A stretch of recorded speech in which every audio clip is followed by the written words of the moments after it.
Hey everyone, this is Rachel Baker back with another episode of Scrubcast, where we discuss the latest research happening at Stanford University's Department of Surgery. Today we're speaking with Dr. Tom Weiser, a clinical professor in the Division of General Surgery's Trauma and Acute Care section. Welcome to the show, Dr. Weiser. Thank you, Rachel. I'm really excited to be here. Trauma is incredibly different from its fellow general surgery subspecialties. What drew you to it? When I was a medical student, obviously I did my surgical rotation, and I felt like trauma was the complete surgical experience. It was immediately gratifying. It was exciting. It was never the same thing ever. And in truth, the people that I admired during my training, during my medical school, were all the surgeons who were taking trauma call, who were doing good trauma work. And the senior residents were unbelievably competent and confident and skilled, at least to my naive medical school eyes. And I felt like that was somebody that I wanted to be like. I admired their work. I felt it was an incredible need. This was an incredibly underserved population. And it was incredibly rewarding to see people who literally had life-threatening injuries walk out of the hospital several days later when you were able to stop the bleeding, control contamination, and get people on the road to recovery. Awesome. Well, the impetus for me inviting you on the show today was a paper recently published in the American Journal of Preventative Medicine looking at the impact of Medicaid expansion and firearm legislation on the cost of firearm injuries. This is a bit of a sensitive subject. Why did you decide to study it? Yeah, so it's interesting. I don't know if I'd use the word sensitive. I would say maybe politically charged. And perhaps I'll go back several years ago to why I got into this type of research in the first place. And it was because of these kind of politically charged issues. Obviously, gun issues, gun safety, gun control, gun legislation, gun rights, these are things that are debated in the public sphere. And almost anything one does in the research sphere has some sort of political implication. And so what I try to do in evaluating the costs of injury was take a little bit of the political sensitivity out of the equation. Everyone can understand these cost numbers. And I felt like if we come at it from a financial perspective, just remove the emotional piece and turn it really into a financial economic piece, then maybe we can actually shed some light on some of the issues in a way that informs the debate in a much more, perhaps cold-hearted, but in a much more objective, purely financial sense. And so what I first set out to do was just start looking at the costs, the dollars and cents that are implicated in our current political climate of gun legislation as it exists in the United States. And so I actually worked with a medical student from Stanford, Sarah Beth Spitzer, who's currently in her senior years of surgical training at Brigham. But she approached me for a Med Scholars program, and we sat down together to look at this issue of firearm violence and came upon this concept of looking at the financial issue. So our very first paper was actually looking at the costs of injury, a cost of firearm injury. And there's a lot of ways you can calculate costs. But what we did is really just looked at the hospital costs. And we looked at hospital costs because they're fairly easy to wrap your mind around. They're quite objective, unlike looking at, say, societal costs or opportunity costs or lost income. We're really looking at the dollars and cents of the hospitalization due to a firearm injury. And so that was the first area of work. And we found that during an initial hospitalization for firearm injuries, that costs the U.S. about $735 million a year, just treating people during their first admission for a firearm injury. And that's where we started. And from there, yeah, absolutely. How much of that firearm injury-related hospitalization is unintentional injury and self-harm? Right. So this is a great question, right? Because to be perfectly frank, most firearm deaths, at least 50% or more of firearm deaths are self-harm. They're due to suicide. So of course, in that context, actually not a high burden is self-inflicted, because these are highly lethal injuries, and most Mm. patients who use firearms to injure themselves succeed and die before they ever reach a hospital. And so those kind of costs are actually, those hospital costs are zero, because there is no hospitalization for those kind of patients. Now, there obviously are patients who fail to kill themselves for a self-inflicted injury, and those Mm-hmm. account for about a little under 5% of all costs. But that represents a very small proportion of the hospital costs or even the hospital admissions. Got it. So what is accounting for that majority section? So it's hard to say specifically, because these codes are kind of all over the place. When Mm. patients are admitted with a firearm injury, people try to code on whether it's unintentional or self-inflicted or assault or undetermined or whatever. The vast majority either has some intent that can't really be coded, or is an assault. And so most even those intents that can't be coded tend to be things where it's unfortunate truth, domestic violence, interpersonal violence, or assault from an unknown assailant. But those really represent the vast majority of injuries that we see, both in terms of numbers as well as Mhm. overall costs. Got it. Well, so, and then one of the things that you also looked at was firearm legislation, and you specify it just says weak, and so I'm sort of like, how do you define what is weak firearm legislation? Is just the number of laws, or do certain rules get weighted more heavily, like a midterm paper?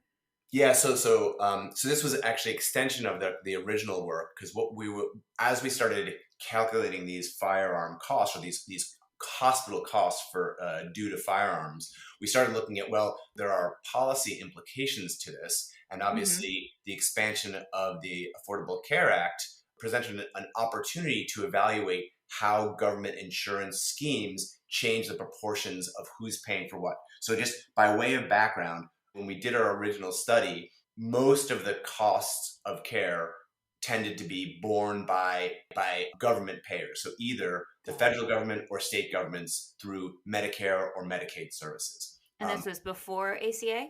This is kind of before and during ACA. So the original studies, we Okay. didn't really distinguish before and after ACA. We're just kind of looking Hmm. at costs per year. And the reason this is important is, right, that's taxpayer money that's being Uh-huh. used to cover the cost of hospitalizations for people injured by firearms. And this was about 40 to 45% of all costs. So when I talked about this $735 million a year, it actually turns out, if you look at both initial hospitalizations and then readmissions, we're closing on $1 billion a year in Ooh, paying for hospitalizations for people who are injured by firearms. And it's a lot so of money we could be doing with other things. it's a lot of money that we could absolutely be doing other things with. And if the government is covering, some 50% of this, then the government has a vested interest in understanding what the policy implications are for Yeah. this coverage, and how they might be able to control those injuries and reduce those injuries. Right? Everyone wants to reduce the injuries, for sure, Yeah. regardless of where you sit on the political spectrum. So if we can reduce the number of injuries and we can apply appropriate policies, Hmm. that has cost implications. And again, Yep. that's why we looked at these costs in the first place. So what we basically did is, in our most recent paper that you were referring to just at the very outset of the interview, was this paper where we looked at two things. So one is whether or not a state implemented the Affordable Care Act or not, right? So Hmm. states during ACA expansion could either choose to or not to expand Medicaid coverage for their population. So there were Right. states that did that, and there were states that did not. Okay. And then there are also states that have different state Right. legislation around the strength of their firearms regulations. And Yeah. so what we Varies did, wildly.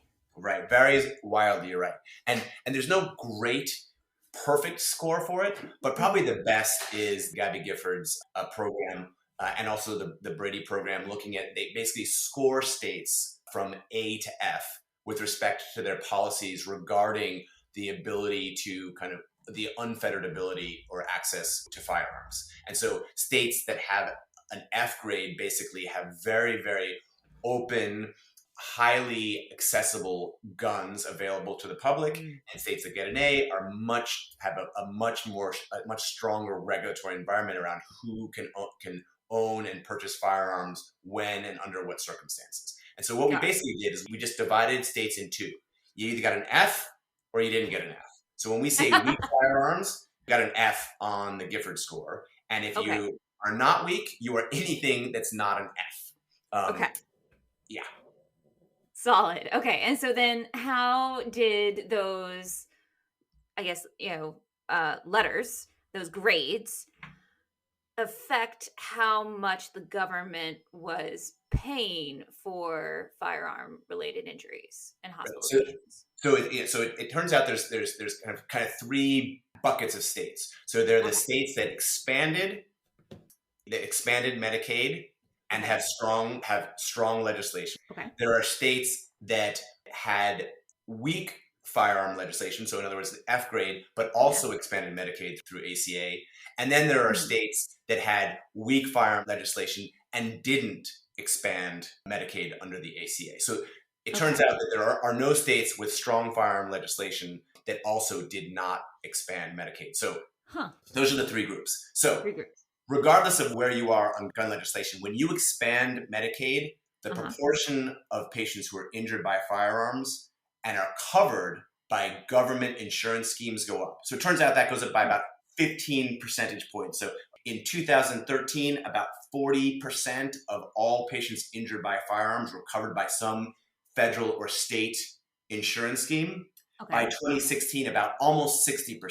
So like a near, like an almost 20 percentage point increase between 2013 and 2016 between those people who've presented with firearms who are covered by some sort of federal or state insurance scheme. In states that didn't expand Medicaid, they basically shifted the cost of care onto typically the uninsured or the self-pay patients. So what you're seeing is kind of this very anti-poor policy whereby those who are at most financial risk, who are also at risk of assault and interpersonal violence, et cetera, are also paying the highest price financially for getting injured because they're not actually being covered by the insurance schemes that are supposed to protect vulnerable patients within the state.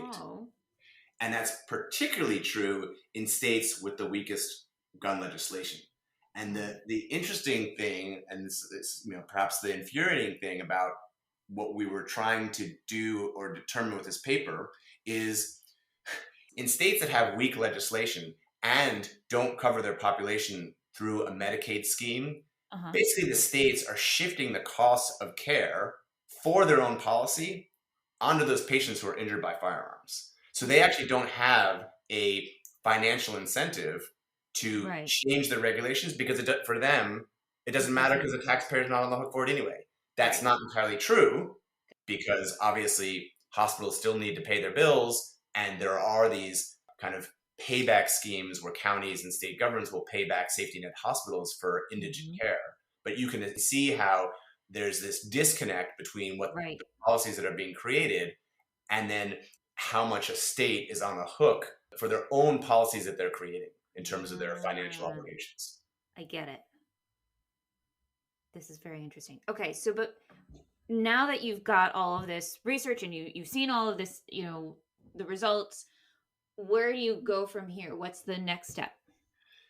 Yeah, so the purpose of all this was really to provide information. This kind of information is in constant evolution and flux. These are challenging statistics to capture because they live in these databases that are not the easiest to analyze. It takes a pretty heavy statistical lift to understand what's happening in these databases, to aggregate these data, to clean them, and then to provide this kind of information. It's actually not overly hard, but it is hard in the academic world because this is all unfunded work. We do this because we think it's important, but there are very few grants or funds to do this kind of work. Or certainly there has been in the past. I think that's changing now. So we're kind of doing it because we believe it's important, but it means you have to allocate resources that are love and tears to get this kind of information out there. What I'd like to see ultimately is that this kind of information filters back to policymakers. It obviously doesn't necessarily filter back through the peer-reviewed literature. So I think there are other opportunities in the lay press, for example, to illustrate these kinds of issues that resonate with the general population. and that help people understand what the implications are of these policies with respect to general costs for medical coverage, for care of indigent patients, how these policies actually affect real spending, because those are real dollars, and those real Mm-hmm. dollars come from real taxpayers, Yep. and people care about that.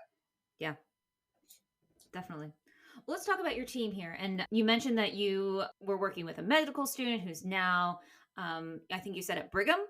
The first medical student I worked with, what I said was Sarah Beth Spitzer. So she's at Uh-huh. Brigham, and then we continued this work with another Stanford medical student who is now a surgical resident out at Inova Fairfax in Virginia. Her name was Siki Kao, and she was the lead author on the most recent paper that we were just discussing on these difference between Medicaid expansion and firearm legislation strength, and how those differences actually play out with respect to which entities are paying for what kind of coverage. And this was amazing work by her. She'd done some fantastic statistical work and did it during a master's program that she was doing as part of her MD program. So she got a master's during her MD degree, and then has since graduated medical school. And now I'm very proud to say that she too is a surgical trainee, on the East Coast. Nice. So you have a pretty good track record here. How do you go about setting up your team? What's your method for working together? So typically these folks come, the medical students have come through the Med Scholars Program at Mm-hmm. Stanford, which is an incredible program that allows medical students to explore research or other opportunities. I've mentored a number of Med Scholars in the past doing a variety of different types of work, most often working internationally, but also obviously on local issues and national issues such as firearm injuries.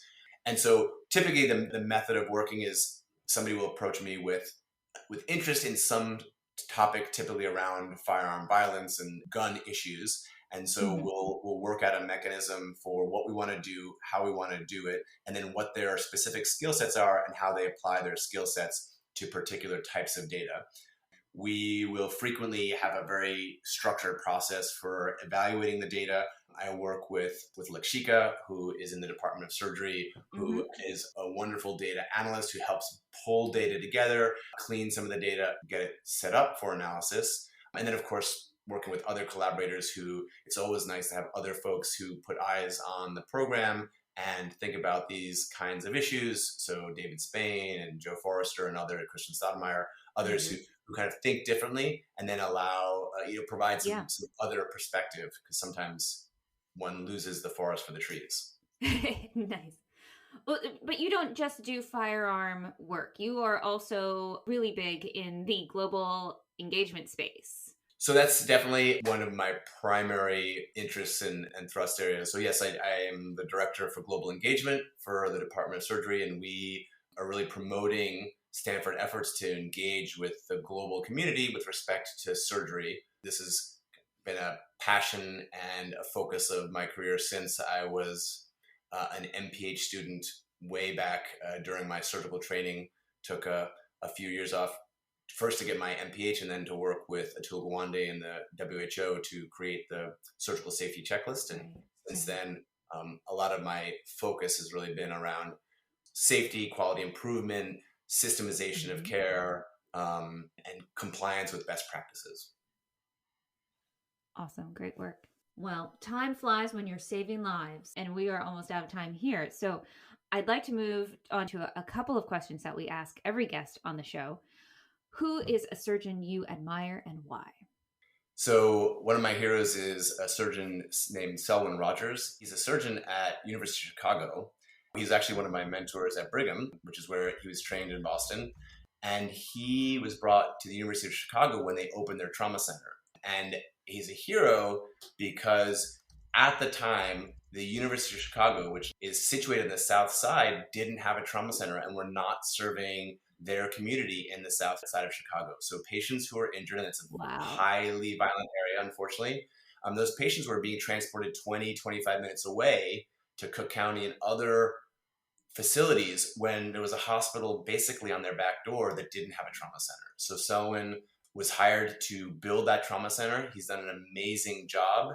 But in addition to building the trauma center, he has done a tremendous amount of community outreach because a trauma center is fine for patients who are injured, but really getting to the root cause and trying to understand and decouple all of these environmental and social factors that cause trauma in the first place is a fundamentally important role that a medical center like University of Chicago can play. And he's done a tremendous amount of work trying to engage community leaders, other community members, to break this cycle of violence in Chicago's South Side. Awesome. I'm totally going to go stalk him now. What is the best advice you received in 10 words or less? Yeah, okay. Be kind, work hard, treat everyone with respect. Oh, I like that. And those are words. When I was a trauma fellow up at the University of Washington, up at Harborview, there was a guy, Copus, who was he was retired emergency medicine physician and neurologist. And that was his mantra: be kind, work hard, treat everyone with respect. If you do those things, you will provide good care with a good team all the time. Love it. Well, that is the end of our show for today. Thank you so much for joining me. This was a great chat. I want to talk longer, but our episode has to come to an end, unfortunately. Well, Rachel, thank you so much for taking the time and for inviting me. I'm really honored to be a guest, and I look forward to talking with you more in the future. And that brings us to the end of another episode. If you like Scrubcast, we hope you'll tell your friends and subscribe wherever you get your podcasts. Scrubcast is a production of Stanford University's Department of Surgery. Today's episode was produced by Rachel Baker. The music is by Midnight Rounds, and our chair is Dr. Mary Hahn.